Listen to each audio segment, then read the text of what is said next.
Good morning. Glad you're with us here at 9 o'clock. I'm Rebecca Hager. My co-anchor Adam Atchison is working from home today. We'll hear from him in just a little bit. In the meantime, let's check in first thing with our meteorologist Lucy Bergman. She's got your no-wait weather. How are things shaping up there? Well, it's definitely a cooler day today. Thank you. We want to get to an 11 breaking news alert now. The U.S. government says another 6.6 million Americans filed for unemployment benefits last week as the coronavirus pandemic continues to take its toll on the economy. It was the second largest number of initial unemployment claims in U.S. history since tracking started in 1967. The highest was the previous week, which we've talked about. That was 6.8% by the time we got to the end of the week. Workers continue to suffer from devastating job losses, furloughs, and reduced hours. Altogether, more than 14 million American workers have applied for aid in the form of jobless benefits since mid-March.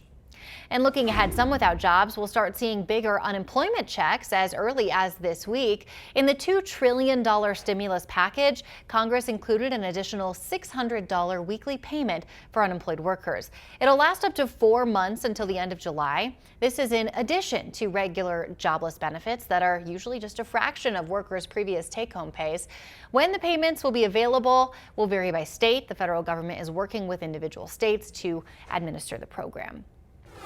Health officials say social distancing is working to slow the spread of the coronavirus, but federal and state officials say Americans need to keep it up. More than 14,000 Americans have died from coronavirus and over 430,000 are currently infected.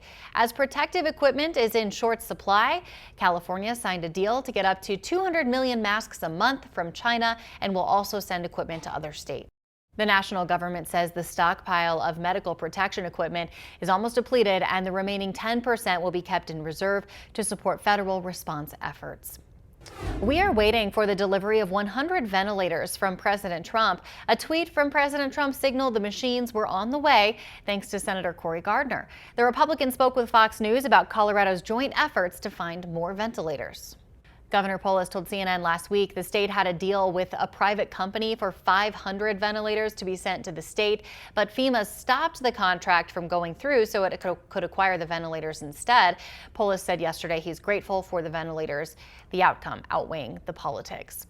We have the latest now at 9:05 on the number of coronavirus cases and deaths here in Colorado. Here's where we stand this morning. There are more than 5,500 confirmed cases in Colorado. There are almost 500 in El Paso County. There have been almost 200 deaths, with Denver County having the most reported at 33. Weld County and El Paso County both have 30 deaths. We'll be right back after we take this break.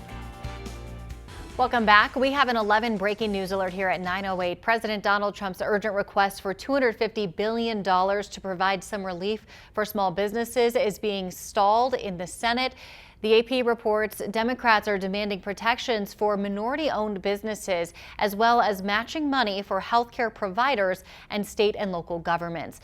This doesn't mean the legislation is dead.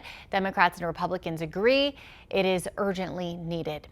So a lot of people are out of work right now. We've talked about that, and anyone who needs insulin to survive can now get it at a big discount. Morning anchor Adam Atchison explains what the largest drug makers are doing to help people get access to life-saving medicine.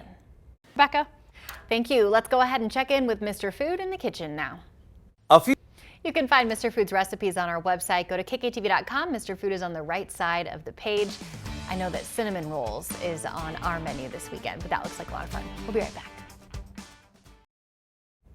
The coronavirus pandemic has forced some companies to restructure into work-at-home businesses. You've probably experienced that, but work-at-home job scams have been with us for some time. Money expert Aaron Freeman has a list of the worst coming up on Money Talks News.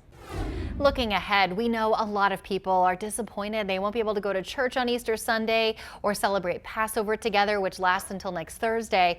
The governor extended the Colorado stay-at-home order until April 26th. He says staying home is the right thing to do. So here's the good news. You can watch a local service right here on KKTV. At 9:30 on Easter morning, we will broadcast a 1-hour service from Woodman Valley Chapel. It will be commercial free. So all you have to worry about is worshiping. All right, 9:23, we've got a live look outside. This is a beautiful view, as always, from our mountain camera. Look at Pikes Peak. I love it when it has snow on it.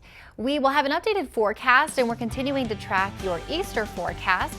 Join us at noon for that. Hope you guys have a great day and stay healthy, everyone.